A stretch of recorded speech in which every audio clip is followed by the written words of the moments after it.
Hello and welcome to the Mad Leprechaun. My name is Mert Walsh. Today I'm doing a first impressions review on this beautiful, oh my giddy aunt, KTM 1390 Super Duke Evo. If that's something that interests you, please stick around and stay tuned until after the intro.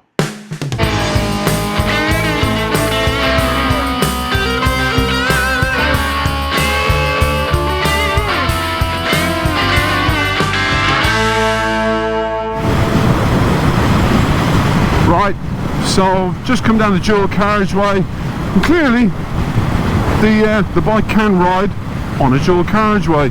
The air, no surprise, is hitting me square in the middle of my chest. It's a naked bike, so no shock or surprise. And before anybody says anything, yes, I have completely the wrong crash helmet on for this style of bike. I did say that on a review earlier in the year. Unfortunately, I'm not sponsored by anybody, so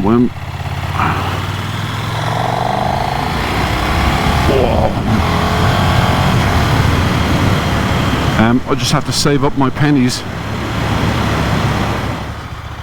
Welcome aboard the KTM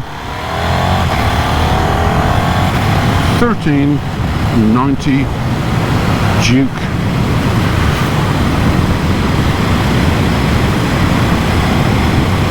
The bike that I've been tempted with riding. The Duke, I mean. And then the 1390 came out and I went, oh, crikey. The guys at Aim Motorcycles said, go on, have a sit on it, have a sit on it. So this is a 1290 that I sat on, 1290 Duke. And being 6'5", having a 36 inside leg, I sat on the 1290 Duke and went, oh, I fit. Yeah, I fit. And here's a shocker. As a sporty naked, it's actually really, really comfortable. Now, there was a guy who lives in the surrounding area, rides a KTM, rides these roads, left a very, very long message underneath the 1390 review that I did. So thanks ever so much for that. And at the moment I forget your name and I do apologise. Head like a sieve. Anyway, what he said was, whilst I was riding the 1290, that most of my ride I was in too high a gear. So I'm conscious of that. I'm going to ride the same route again, keeping in mind I am on the 1390, so slightly different bike. Very different bike. This is the Duke. The 1290 was the Adventure, similar engine. But as much as I am extremely nervous, probably going to be overly cautious, this bike can be ridden sedately. Let's face it, it doesn't want to be ridden sedately. It's a Duke. It has the reputation of being an absolute nutter of a bike. But I'm just not that sort of rider. Sorry. I promised my mummy I would ride slowly. Honest. But if the screen goes slightly blank or fuzzy at any point, you know, it may be because I'm having too much fun. Anyway, this bike has got cruise control, and I do know how to use it, so I switch it on like that.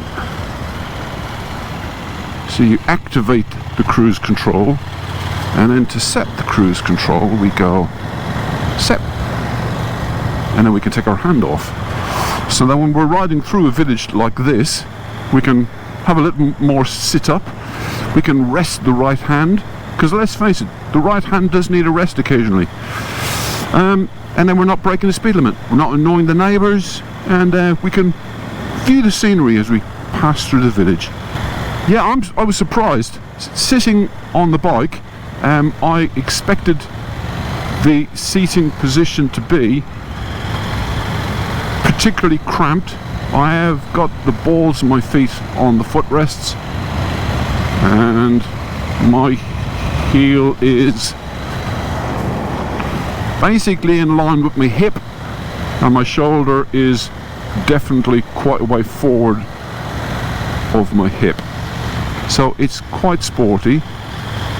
I have got an amount of weight on my bum, not a lot, and quite a lot of weight on my wrists, but I wouldn't have said it's overly wristy. So I'm not resting all of my weight on my wrists, which I find amazing actually. I kind of half expected all of my weight to be on my wrists, you know, chin on the floor, arse in the air type of riding, but it's not. The engine has got a really lovely note. It's got an amount of whistle, but it's not overly whistly like a Triumph.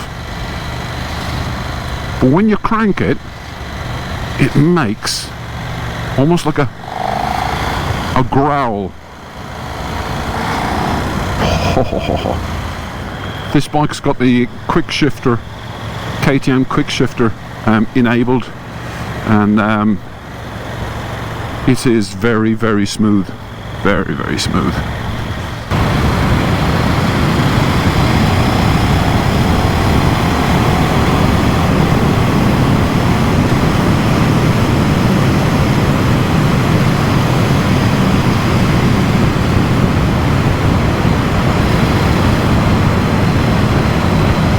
Wow, what a machine, what a machine.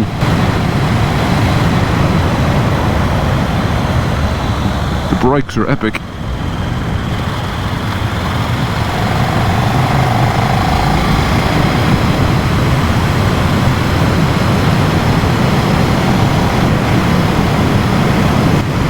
Right, I now kind of see exactly what's what they say, or what they mean when they say leave it in a lower gear.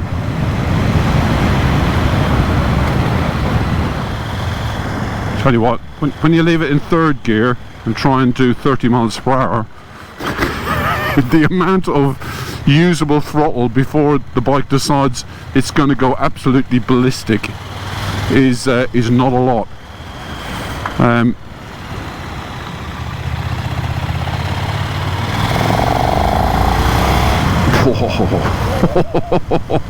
Really?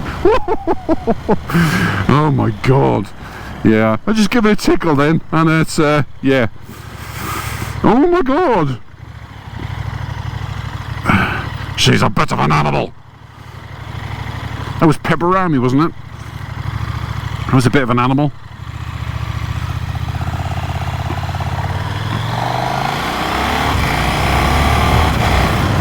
We're still in the 30s, still in the 30s.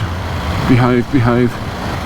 I was talking to Lamb Chop's ride at the bike show up at the NEC, and I said to him that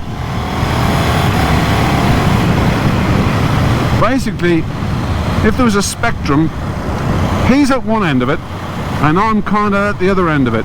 We all have our place, we're all on the spectrum, but like, he can push the brakes, the suspension, the frame, everything to its absolute max. I'll never do that. I'll never do that. But I'll tell you what, if you have an inner hooligan, don't ride this bike. Don't ride this bike, because it will bring the inner hooligan out to play.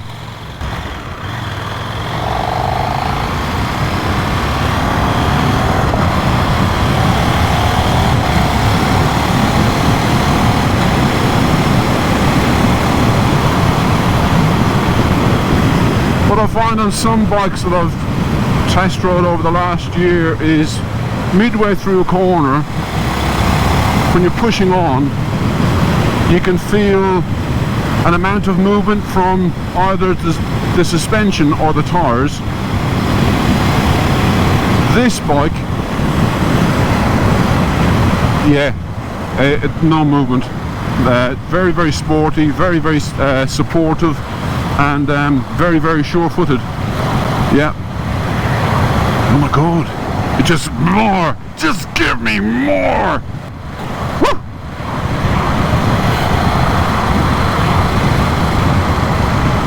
I'm not. My back doesn't feel like it's overly hunched. I'm amazed by that. Now I'm guessing that some people would probably disagree with me what I'm about to say. You don't actually need to be going 1,000,000 miles per hour on this bike for it to make you feel slightly giddy. Other people would probably disagree and say, no, you need to be going a lot quicker, and then the bike will make you feel slightly giddy. But I don't think you do. But we're rolling along, we're behind some traffic, there's a lorry up ahead, a couple of cars and a van, but you know, I have been on other bikes in the past, and because I've been uncomfortable, I just want to get past and give it some. And I don't know what tyres are on this. I shall put it on the screen. The tyres are giving me an awful lot of confidence. The suspension, as I said before, very supportive. I can feel what the road is doing under me.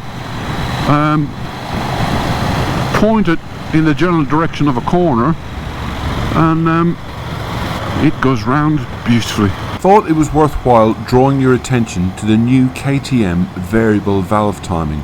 Now I know the technology has been around for quite some time. Honda have had the VTEC system. Suzuki have used it in MotoGP and then transferred it to the GSX-R 1000.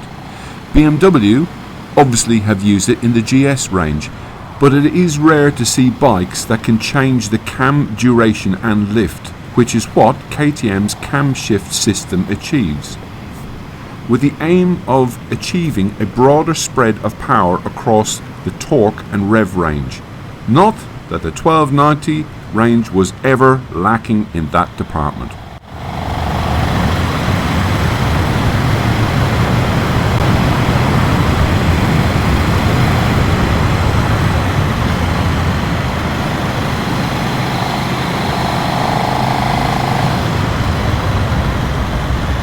I'm surprised actually. It is a very sporty ride. You expect it to be quite stiff. Clearly I am on a British B road, and there is undulations and bumps, as you can probably hear in my voice, but the suspension, which is semi-active on this particular bike, is working really, really well.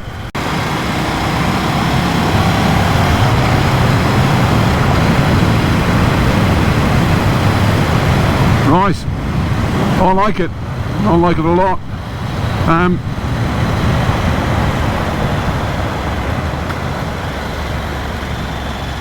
I will stop in a moment and give you a little walk round, show you the beastie that I'm sitting on.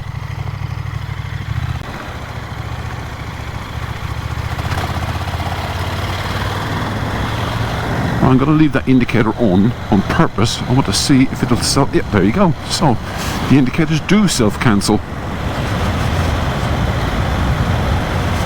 The fuel tank, when you are going across bumps and undulations, it feels very, very nice to grip my knees into.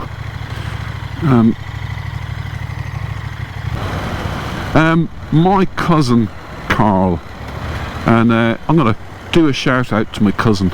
My cousin Carl, who I have to say I love very much, and I love him very much. But occasionally my cousin Carl puts comments on my videos, and I do wonder every time I do a review, I wonder what Carl's going to say. So all I can say is, Carl, wonder what you're going to say this time. Right, let's find a place to pull over and show you what the bike looks like. So the KTM Super Duke Evo comes in black and the iconic KTM orange. The dash is a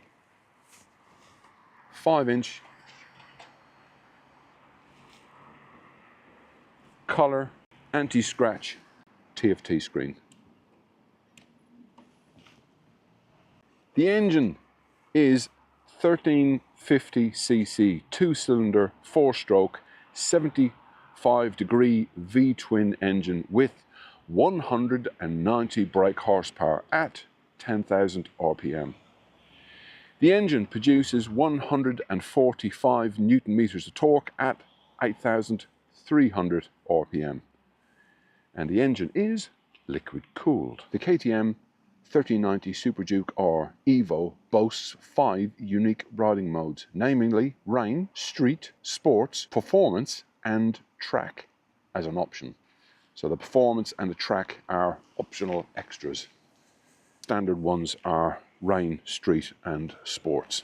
The bike has a 6-speed gearbox, and this bike has the quick shifter enabled. This of course is an optional extra. KTM claim the revised gearing in 5th and 6th gears allows for better use of the RPM range. The 1390 uses the KTM trademarked PASC slipper clutch, which is hydraulically actuated. The brakes up front are 2 Brembo Stylema monoblock 4-piston radial mounted calipers, and the discs are 320 millimeters. Whilst round the back, the caliper is a Brembo and it's a twin piston fixed caliper, and the disc is 240 millimeters. How gorgeous is that wheel? It's obviously the 5-spoke wheel is offset so that the caliper and everything is effectively in the middle of the wheel. Some of the blurb that I've read whilst swatching up before I rode this bike says about the brake: the new Brembo multi-click system master cylinder allows for increased adjustability. Additionally, a new Brembo clutch cylinder features a self-venting system which eliminates the need to bleed the hydraulic system. Now, I do know that one of the other reviewers was talking about an earlier KTM, and he said that he was getting an amount of air in the hydraulic system up front here. So this bike, hopefully, all being well, you shouldn't need to worry about that because it self-vents. The suspension on this bike is by White Power Apex. This is the 3rd generation of White Power suspension. It is electronically controlled with magnetic valves for variable dampening. It's got a wide range of adjustment at the touch of a button through the TFT screen. You can set it in auto, comfort, rain, street or sports. There are 2 further modes available for this with the suspension pack, which unlocks track and pro modes. The suspension travel up front is 125 millimeters, whilst round the back is 140 millimeters. The tyres on this bike are Michelin Power GP tyres, and the sizes are 120/70/17 up front and a 255/17 round the back. Confidence inspiring or what? The bike is keyless. There's a button here, press that. The key fob is in my pocket. That white line there, that is actually the fuel gauge, believe it or not. So we take the side stand off, the yellow bar disappears. We have the odometer in the bottom left hand corner, the amount of volts the bike has got in the battery, oil temperature, lean angle, believe it or not. That tells me what the suspension is set in, so it's in street, ABS is road, and the NCT, the traction control, and the suspension is set to street. It's in first gear at the moment. That's the oil, engine, traction control, ABS, and you have your revs here, speed there. 5-inch anti-scratch TFT screen. Right, this is an initial review, guys, so I'm sorry I'm not going more in depth with the functionalities of some of the bits and pieces, but I literally have this bike for an hour, so please don't go mad if I don't go too in depth. Right, I'm going to go into the menu. To go into the menu, there is a 4-way switch over here. Going to push that to the right. And then we have motorcycle, push down 1, riding modes, engine brake, and lots and lots more besides. That is as much as I'm going to do with the TFT screen and the menus. So when you come to start the bike, you just push and release and the bike starts. Yeah, I know a lot of people have a lot of things to say about the headlights on this bike. I quite like it. It's very alien, but I quite like it. So we have high beam, low beam on the front. High beam, low beam. Side DLRs, so daytime running lights. Indicators are LED. You see the indicators flashing. Round the back, so there is obviously a number plate light under here. Your tail light, brake lights are here, and your indicators are on the sides, as you can see, flashing. Make of that what you will. It's probably my only gripe so far. I really don't like that, but that's purely preference, and yeah, I guess open for debate. I don't like it. Sorry, I don't. The ground clearance of the bike is 149 millimeters. Regarding the fuel tank, with the redesigned air intake and airbox, designers were able to increase the size of the fuel tank by 1.5 litres, pushing the total volume to 17.5 for an estimated range of 300 kilometers. If you have enjoyed this video, please leave a thumbs up. If you haven't enjoyed it for any particular reason whatsoever, please feel free to leave a thumbs down. Don't forget to like and subscribe. Leave a comment in the comment section below, and then hopefully, all being well, I shall see you in another one. Until next time, people, take care of yourself. Have a lovely weekend. Bye-bye for now.